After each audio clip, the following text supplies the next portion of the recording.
আসসালামু আলাইকুম ফ্রেন্ডস, কেমন আছেন সবাই? আশা করি সবাই ভালো আছেন। আমাদের আজকের গল্প king of king, writer Prosenjit Shah Pappu ওরফে প্রিন্স আরিয়ান। বন্ধুরা, আমাদের এই গল্পটি যদি ভালো লাগে অবশ্যই লাইক কমেন্ট শেয়ার করবেন। আর আমাদের চ্যানেলে যদি আপনি নতুন হয়ে থাকেন অবশ্যই সাবস্ক্রাইব করে বেল আইকনটি প্রেস করে রাখুন, যাতে নতুন নতুন ভিডিও আপলোড করার সাথে সাথে আপনার নোটিফিকেশন চলে যায়। তাহলে চলুন গল্পে ফিরে যাই। রিমা আরিয়ানের রুমে গিয়ে দেখে আরিয়ান তার দিকে চোখ লাল করে তাকিয়ে আছে। রিমা যেই বলতে যাবে, রিমা বলল, স্যার আমায় ডেকে। আর বলতে পারেনি তার আগেই আরিয়ান রিমাকে দেওয়ালের সাথে চেপে ধরে আর রাগী গলায় বলে, তোমার সাহস হয় কি করে অন্য ছেলের সাথে গিয়ে লাঞ্চ করার? ছেলেদের স্পর্শ পেতে ভালো লাগে? আর যদি একদিনও দেখি যে তোমার হাত অন্য কোনো ছেলে ধরেছে, তাহলে সেদিন তোমার জন্য ভালো হবে না বলে দিলাম। খুব জোরে কথাগুলো বলল। রিমা বলল, আমার হাত অন্য কেউ ধরলে আপনার কি? একটু ভয়ে ভয়ে কথাটা বলল। আরিয়ান বলল, আমার অনেক কিছু। রিমা বলল, আপনার অনেক কিছু হবার কারণটা কি জানতে পারি? আরিয়ান বলল, কারণ আমি তোমাকে বলতে গিয়েও থেমে যায়। রিমা বলল, আপনি আমাকে। দুজনের চোখের দিক তাকিয়ে আছে। রিমা বলল, বলো না স্যার, আপনি আমাকে কি? হঠাৎ আরিয়ানের হুঁশ ফিরে আর কথাটা ঘুরিয়ে উত্তর দেয়। আরিয়ান বলল, হাউ ডিয়ার ইউ? তুমি আমাকে প্রশ্ন করছো? আরিয়ানের কথাটা শুনে রিমার মুখটা কালো হয়ে যায়। ও ভেবেছিল আরিয়ান হয়তো তাকে ভালোবাসে, কিন্তু না, সব মিথ্যে। তাই রিমা বিষণ্ণ মনে বলে, সরি স্যার, আমি তো ভুলেই গেছি যে আমি আপনার সামান্য একজন কর্মচারী। আরিয়ান বলল, বুঝতে যখন পেরেছো তখন এও নিশ্চয়ই বুঝতে পেরেছো যে এখানে থাকাকালীন তোমাকে আমার কথা মতো চলতে হবে। সো নেক্সট টাইম আমি তোমাকে যেন কোনো ছেলের সাথে না দেখি। রিমা বলল, ওকে স্যার। আরিয়ান বলল, নাও ইউ ক্যান লিভ। তারপর রিমা আরিয়ানের রুম থেকে বের হয়ে সোজা নিজের ডেস্কে চলে যায়। সারাদিনে রিমা আর কারোর সাথে কথা বলেনি। আকাশ কয়েকবার এসেছিল, কিন্তু তার সাথেও কথা বলেনি। বিকেলে আরিয়ান বাসায় ফিরলে রোহান আরিয়ানের রুমে যায়। গিয়ে আরিয়ানকে বলে, ব্রো, একটা সুখবর আছে। আরিয়ান বলল, তাই নাকি? কী সুখবর শুনি? রোহান বলল, রিয়া আমাকে অ্যাকসেপ্ট করে নিয়েছে। আরিয়ান বলল, কি বলছিস কি? রোহান বলল, ঠিকই বলছি। আরিয়ান বলল, ওয়াহ bro, you just relieve me from a big problem. Rohan বলল, বিকেল তোকে আমাদের সাথে পার্কে যেতে হবে। আরিয়ান বলল, কেন কেন? প্রেম করবি তোরা আর আমি যাব পার্কে? রোহান বলল, দেখ, সব কিছু আমরা একসাথে করছি, তাই আমি একা যাব না। তুই না গেলে আমিও নাই। আরিয়ান বলল, ওকে ওকে যাব, এবার খুশি? রোহান বলল, হুম। এই বলে রোহান চলে গেল। আসলে রোহান আর রিয়ার সম্পর্কটা তৈরি হয় সেই দিন, যেদিন রিয়া রোহানের সব দেখে ফেলেছিল। সেদিন রাতে রিয়া রোহানকে সাথে ডেকেছিল। সেদিন রোহান রিয়াকে প্রপোজ করে, আর আজ রিয়া সেটা অ্যাকসেপ্ট করে। আসলে রিয়া এই কদিন খুব ভেবেছে। রিয়া মূলত আরিয়ানের জন্য এখানে এসেছে, তবে আরিয়ানের আচরণে রিয়া এটা বুঝেছে যে আরিয়ান তাকে পছন্দ করে না। এদিকে রোহানের সাথে রিয়ার সেই প্রথম দিন থেকে সব আজব ঘটনা ঘটে যাচ্ছে। এতে করে রোহানের উপর একটা আলাদা ফিলিংস চলে এসেছে, তাই আজ অ্যাকসেপ্ট করেই নিল। একটু পর তিনজন বের হলো। আরিয়ান গাড়ি চালাচ্ছে আর রোহান ও রিয়া দুজন পিছনে বসে আছে। তো বসে থাকতে থাকতে রোহান পরপর দুবার রিয়ার গালে চুমু খেয়েছে, আর রিয়া বারবার মানা করছে, কিন্তু কে শোনে তার কথা। রোহান আবার চুমু খায়। এবার রিয়া কষে রোহানকে চড় মেরে দেয়। তা দেখে আরিয়ান জোরে হেসে ওঠে। এতে দুজনেই লজ্জা পায়। আসলে ওদের মনেই ছিল না যে আরিয়ান গাড়িতে আছে। নতুন প্রেম হলে যা হয় আর কি। তারপর আরিয়ান একটা পার্কে এসে গাড়ি থামায়। তারপর গাড়ি থেকে নেমে আরিয়ান রোহানের কানের কাছে গিয়ে ধীরে ধীরে বলে, এখনো তো দিন পড়ে আছে, যা সামলা, আমি ওই দিকটায় গেলাম। এই বলে আরিয়ান এক পাশে আর রোহান রিয়া আর এক পাশে যায়। আরিয়ান গিয়ে একটা বেঞ্চে গিয়ে বসে সামনে তাকাতেই দেখে রিমার মতো একটা মেয়ে দাঁড়িয়ে আছে আর একটা ছেলের সাথে কথা বলছে। ছেলেটা এক পর্যায়ে রিমাকে ফুল দিয়ে প্রপোজ করে। আরিয়ান এটা দেখে আর ঠিক থাকতে পারে না, দৌড়ে রিমাদের কাছে যায়। রিমা তো আরিয়ানকে দেখে অবাক। চলবে king of king, writer Prosenjit Shah Pappu ওরফে প্রিন্স আরিয়ান, পার্ট 19। রিমা আরিয়ানকে দেখে অবাক। রিমা কল্পনাও করতে পারেনি যে আরিয়ান এখানে আসবে। আসলে রিমা একটু মনটা ভালো করার জন্য পার্কে এসেছিল, কারণ অফিসে আরিয়ানের ব্যবহারে মনটা খারাপ হয়ে গেছিল। তাই ভাবলো যে একটু পার্কে যাই, তাও মনটা ভালো হবে নি। আর পার্কে আসতে এই ছেলেটা এসে প্রপোজ করে বসে। তারপর তো দেখলেন যে কি হলো। বর্তমানে আসি। রিমা আরিয়ানের চোখের দিকে তাকিয়ে কেঁপে ওঠে, কারণ আরিয়ানের চোখ দুটো লাল হয়ে আছে। এটা দেখে রিমা মনে মনে বলে, যা বাবা, এর আবার কি হলো। এদিকে আরিয়ান এখনো ওদের দিকে তাকিয়েই আছে। এর মধ্যে ওই ছেলেটা বলে ওঠে, I really love you Rima, please accept my proposal. আমি তোমাকে প্রথম যেদিন দেখেছি সেদিনই তোমার প্রেমে পড়ে গেছি। ছেলেটার এই কথা শুনে রিমা তো অবাকের চরম পর্যায়ে, আর আরিয়ান এখনও ওদের দিকে তাকিয়ে আছে এক নজরে। রিমা এবার ছেলেটার হাত থেকে ফুলটা নিয়ে ছুঁড়ে ফেলে দেয় আর বলে, ওই বেটা, তোর সাহস তো কম নয় যে তুই আমাকে প্রপোজ করিস, যা ভাগ। ছেলে বললে, হোয়াট, তুমি কাজটা ভালো করলে না, এর প্রতিশোধ আমি নেবই। তোর ওই রূপের অহংকার আমি শেষ করে দেব, তুই আমাকে চিনিস না। রিমা বলল, যা যা, তোর যা করার করে নিস। ছেলেটা রাগে ফুঁসতে ফুঁসতে চলে গেল। আরিয়ান শুধু দাঁড়িয়ে দাঁড়িয়ে দেখছিল। এবার রিমা আরিয়ানের দিকে তাকায় আর বলে, স্যার আপনি পার্কে? কিন্তু আরিয়ান কোনো উত্তর দেয়নি। তাই রিমা আবার আরিয়ানকে প্রশ্ন করে, স্যার আপনার চোখে কি কিছু পড়েছে? এবার আরিয়ান মুখ খুলে আর বলে, মানে আমার চোখে আবার কি পড়বে? রিমা বলল, না মানে আপনার চোখে লাল হয়ে আছে তো, তাই ভাবলাম চোখে হয়তো কিছু পড়েছে। আরিয়ান এবার চোখ বড় বড় করে তাকায়। রিমা তখন কিছুটা ভয় পায় আর কথা ঘুরিয়ে বলে, আচ্ছা বাদ দিন, আপনি এখানে কি করছেন? আরিয়ান বলল, কেন, সেটা জেনে কি হবে? রিমা বলল, না এমনি, আপনি যা পারেন তাই করেন, আমার কি। আচ্ছা আপনি কি জিএফের সাথে এসেছেন? আরিয়ান বলল, হোয়াট দ্য জিএফ? রিমা বলল, আরে জিএফ মানে গার্লফ্রেন্ড। আরিয়ান বলল, আমি জানি সেটা, আর আমার কোনো জিএফ টিএফ নেই। রিমা বলল, তাই তো, আপনার মতো বদরাগী আর বদজাত আমার জিএফ থাকে নাকি? আমিও না। আরিয়ান বলল, হোয়াট দ্য, তোর সাহস দিকে আমি অবাক হচ্ছি, তুমি ভুলে যাচ্ছ যে কার সামনে দাঁড়িয়ে আছো। রিমা বলল, জানি তো, একটা বদমাস বদরাগী বাদরের সামনে দাঁড়িয়ে কথা বলছি, আর সুযোগ পেয়েছি আমাকে দিয়ে অফিসে পিয়নের কাজ করানো। আরিয়ান বলল, তুমি কিন্তু লিমিট ক্রস করছো। রিমা বলল, আরে যান যান, এটা আপনার অফিস না যে আপনার কথা মতো চলতে হবে। আরিয়ান বলল, তোমাকে তো এর জন্য পস্তাতে হবেই। রিমা বলল, আরে যান যান, দেখা যাবে।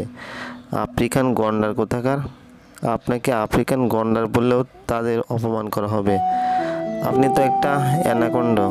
আরিয়ান বলল, তুমি খুব বড় ভুল করলে, কাল অফিসে দেখা হচ্ছে। এই বলে আরিয়ান একটা মুচকে হাসি দিয়ে চলে যায়।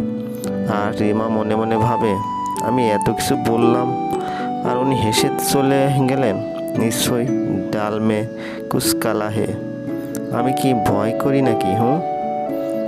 এই বলে রিমা সেখান থেকে চলে যায়। এদিকে আরিয়ানরাও একটু পর চলে যায়। বাড়ি গিয়ে রোহান আর রিয়াকে নামিয়ে দিয়ে বলে, তোরা ভিতরে যা, আমি একটু বাইরে যাব। রোহান বলল, এখন আবার কোথায় যাবি?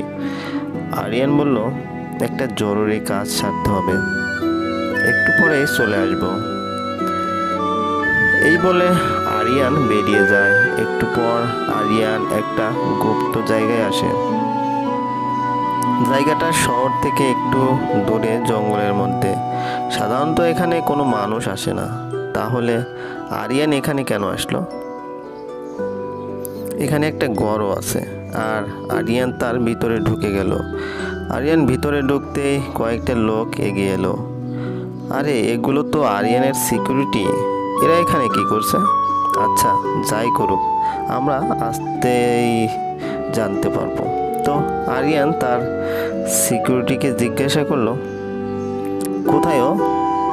সিকিউরিটি বলল, ওখানে বাধা আছে, কিন্তু অজ্ঞান হয়ে আছে। আরিয়ান বলল, তাহলে ওর জ্ঞান ফেরাও। তারপর সিকিউরিটি ওর জ্ঞান ফেরায়। জ্ঞান ফিরতেই ছেলেটা উপরে তাকায়। আরে এটা তো সেই ছেলেটা যে রিমাকে প্রপোজ করেছিল, আর রিমা সেটা অ্যাকসেপ্ট না করায় শাসিয়েছিল। আরিয়ান ওকে কেন ধরে এনেছে? কি কারণ হতে পারে? চলুন কারণটা শুনে আসি। ছেলেটার জ্ঞান ফিরতেই ছেলেটা ধরপড় করে বলতে লাগে, কে তোরা? আমাকে এভাবে ধরে এনেছিস কেন? আরিয়ান বলল, তোর জম আমি। এই বলে আরিয়ান অন্ধকার থেকে বেরিয়ে ছেলেটার সামনে আসে।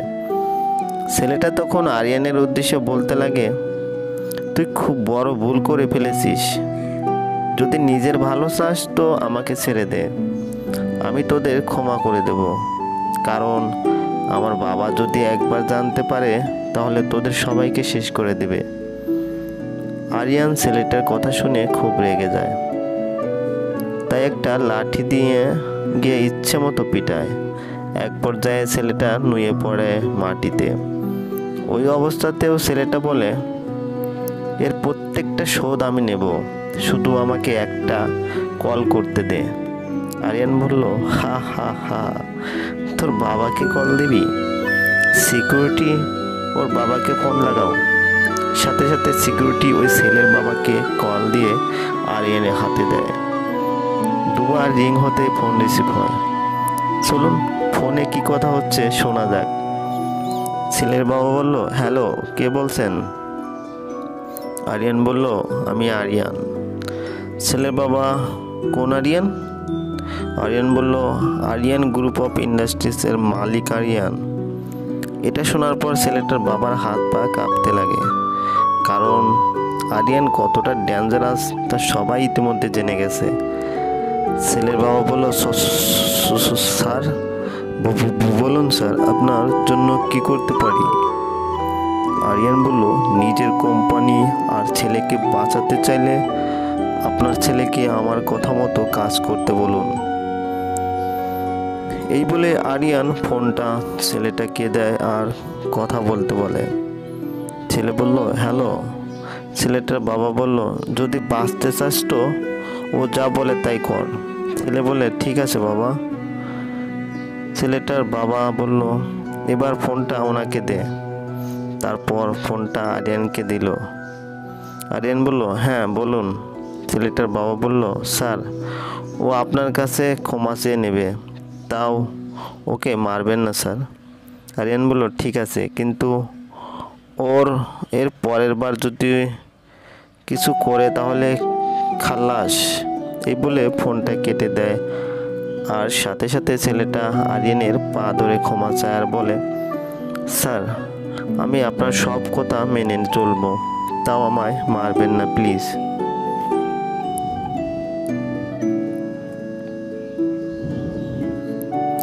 আরিয়ান বলল, বেশি কিছু না, তোকে যেন রিমার আশেপাশে না দেখি। ছেলে বলল, ও কে হয় স্যার আপনার?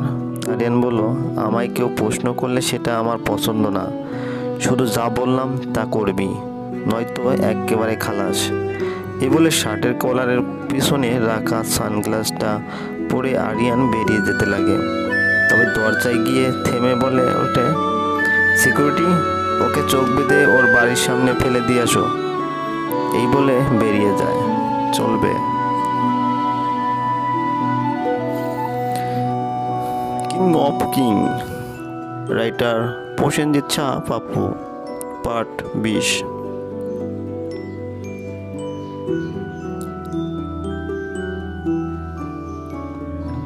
কাজ শেষে আরিয়ান বাড়ি ফিরে আসে। আচ্ছা, আপনারাই বলুন, আপনার ভালোবাসার মানুষকে কেউ যদি ক্ষতি করার হুমকি দেয় তাহলে আপনার কেমন লাগবে? এদিকে রিমা বাড়ি ফেরার পর থেকে শুধু আফসোস করছে আর ভাবছে, কেন যে ওনার সাথে আবার অমন করতে গেলাম। আমাদের সম্পর্ক তো অনেকটাই বন্ধুত্বপূর্ণ হয়ে গেছিল, কাল থেকে আবার আমাকে জ্বালাবে। এর আগে একবার ফল ভোগ করছি, এখন আবার ফল ভোগ করতে হবে।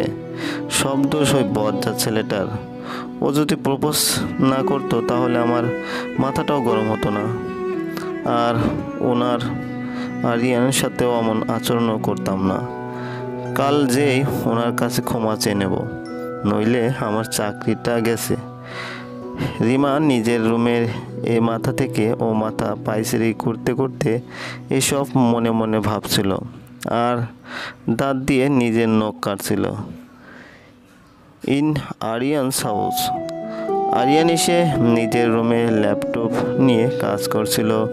এমন সময় রোহান ওর রুমে আসলো। রোহান বলল, কিরে, ল্যাপটপ নিয়ে কি করছিস? আরিয়ান বলল, এই তো অফিসের কাজ করছি।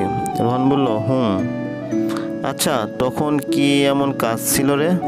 আরিয়ান বলল, আরে তেমন কিছু না, একজনের সাথে দেখা করতে গেছিলাম, তুই চিনবি না। রোহান বলল, ও আচ্ছা, আর হ্যাঁ, আন্টি ডাকছে খেতে, চল। আরিয়ান বলল, চল। এই বলে দুজন খেতে যায়। খাওয়া শেষে আরিয়ান নিজের রুমে যায় আর আরও কিছুক্ষণ কাজ করে শুয়ে পড়ে। পরের দিন সকালে আরিয়ান অফিসে ঢুকে প্রথমেই রিমার ক্যাবিনের সামনে যায়। রিমা তো আরিয়ানকে তার ক্যাবিনের সামনে দেখে অনেকটাই অবাক হয়েছে, কারণ এর আগে কখনো তার ক্যাবিনে আসেনি। যখন কোনো প্রয়োজন হয়েছে পিয়নকে দিয়ে ডেকে পাঠিয়েছে। তার মানে আজ হয় রিমার চাকরি যাবে, নয়তো তার জন্য খারাপ কিছু অপেক্ষা করছে। রিমা এই সব কিছু মাথায় নিয়ে সোজা আরিয়ানের ক্যাবিনে ঢুকে আরিয়ানকে প্রশ্ন করে। রিমা বলল, স্যার, আমায় ডেকেছেন? আরিয়ান চোখ বড় বড় করে রিমার দিকে তাকায় আর কড়া গলায় বলে, miss Rima, don't forget that I am your boss. আর আমার রুমে প্রবেশ করতে যে পারমিশন নিতে হয় সেটা কি ভুলে গেছো? রিমা বলল, sorry sir, I am extremely sorry, next time আর এমন ভুল হবে না। এই বলে দ্রুত রুমের বাইরে গিয়ে বলে, রিমা বলে, may I come in sir? Aryan বলল, ইয়ে। ভিতরে ঢুকে রিমা বলল, স্যার, আমায় ডেকেছেন? আরিয়ান বলল, যাও তো, আমার জন্য কমলার জুস আর কফি নিয়ে আসো। রিমা বলল, শালা এই কথা বলার জন্য আমাকে নিজে গিয়ে ডেকে আনলো। সারা হারামি, তোর বউ দেখিস কেমন হয় মনে মনে। আরিয়ান বলল, আমার বউ আর যাই হোক তোমার মতো হবে না। আরিয়ানের কথা শুনে তো রিমার চোখ পায়ে নেমে গেছে। এ কি করে সম্ভব? কারণ রিমা তো মনে মনে ভাবছিল কথাগুলো, কিন্তু আরিয়ানে জানলো কি করে? তাই রিমা চোখ বড় বড় করে অবাক হয়ে আরিয়ানের দিকে তাকিয়ে আছে। আরিয়ান বলল, এখানে দাঁড়িয়ে থাকবে নাকি আমি যা বললাম সেটা করবে? রিমা বলল, জি জি জি জি স্যার, যাচ্ছি। আরিয়ান বলল, আরে হ্যাঁ, এগুলোর সাথে একটা বড় গ্লাস আর বড় চামচ নিয়ে আসবে। রিমা বলল, কিন্তু স্যার, বলতে গিয়ে থেমে গেছে, কারণ আরিয়ান ওর দিকে রাগে চোখে তাকিয়ে আছে। আগেই বলেছি আরিয়ান প্রশ্ন পছন্দ করে না, ও যেটা বলবে সেটা কোনো কথা ছাড়াই পালন করতে হবে। রিমা তো আরিয়ানকে দেখে দৌড়ে মেরে পালিয়ে যায়, কারণ আর একটু থাকলে খবর ছিল। একটু পর রিমা কমলার জুস আর কফির সাথে একটা বড় গ্লাস ও চামচ নিয়ে হাজির। রিমা বলল, স্যার আসবো? আরিয়ান বলল, রিমা বলল, এই তো স্যার, আপনি যা যা আনতে বলেছেন সব এনেছি। আরিয়ান বলল, গুড। এইবার অরেঞ্জ জুস আর কফিটা ওই বড় গ্লাসটাতে মিক্স করো। রিমা বলল, এইটা আবার কোন দেশের খাবার? আরিয়ান বলল, হট। রিমা বলল, করছি তো, রাগার কি আছে?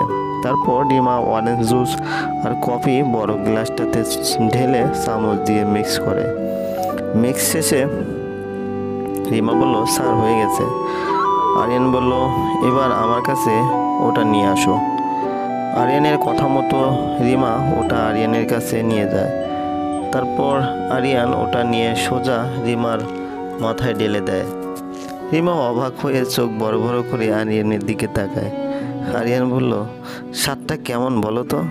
রিমা বলল, ওটা তো আমার মাথায় ঢেলে দিয়েছেন, আমার মাথার কি জিহ্বা আছে যে স্বাদ বুঝবো? আরিয়ান বলল, তোমার গালে যেগুলো গড়িয়ে এসেছে ওগুলো জিহ্বা দিয়ে চেটে বলো। রিমা নিরুপায় হয়ে থাই করলো। আরিয়ান বলল, এবার বলো কেমন? রিমা বলল, এই স্বাদের নাম আমার জানা নেই। আরিয়ান বলল, ওকে, তুমি এখন যেতে পারো। রিমা কাঁদো কাঁদো সাথে রাগ মিশ্রিত মন নিয়ে চলে যেতে লাগলো। যেতে যেতে যেই একটু গালি দিবে তার আগেই রিমা মনে পড়লো যে আরিয়ান যদি আবার শুনে ফেলে, তাই একেবারে রুমের বাইরে গিয়ে গালি দিতে লাগলো। সবাই কাজে ব্যস্ত থাকায় কেউ অবশ্য খেয়াল করেনি। রিমা সোজা ওয়াশরুমে যায় আর ফ্রেশ হয়ে কাজ করতে লাগে। কাজ করতে করতে দুপুর হয়ে গেছে। এমন সময় আকাশ আজকে আবার হাজির। আকাশ বলল, রিমা, চলো লাঞ্চ করি। রিমা বলল, না স্যার, আমার একটু কাজ আছে, আপনি যান। আকাশ বলল, আরে কাজ পরে হবে, চলো তো। এই বলে হাত ধরে টেনে তুলে ক্যান্টিনের দিকে যেতে লাগে। এদিকে আকাশ ম্যানেজার হওয়ায় রিমা কিছু বলতে পারছে না। আর অন্যদিকে আরিয়ান এই দৃশ্য দেখে রীতিমতো রাগে ফুঁসতে লেগেছে। চলবে বন্ধুরা, আমাদের এই গল্পটি যদি ভালো লাগে অবশ্যই লাইক কমেন্ট শেয়ার করবেন। আর আমাদের এই চ্যানেলে যদি আপনি নতুন অথবা সাবস্ক্রাইব না করে থাকেন অবশ্যই সাবস্ক্রাইব করে বেল আইকনটি প্রেস করে রাখবেন, কারণ বেল আইকনটি যদি আপনি প্রেস না করেন তাহলে আমরা গল্প আপলোড করার সাথে সাথে আপনি পাবেন না। কাজেই শুধু সাবস্ক্রাইব করলেও হবে না, সাবস্ক্রাইবের সাথে বেল আইকনটি প্রেস করে রাখবেন। ধন্যবাদ, ভালো থাকবেন, টাটা, বাই বাই।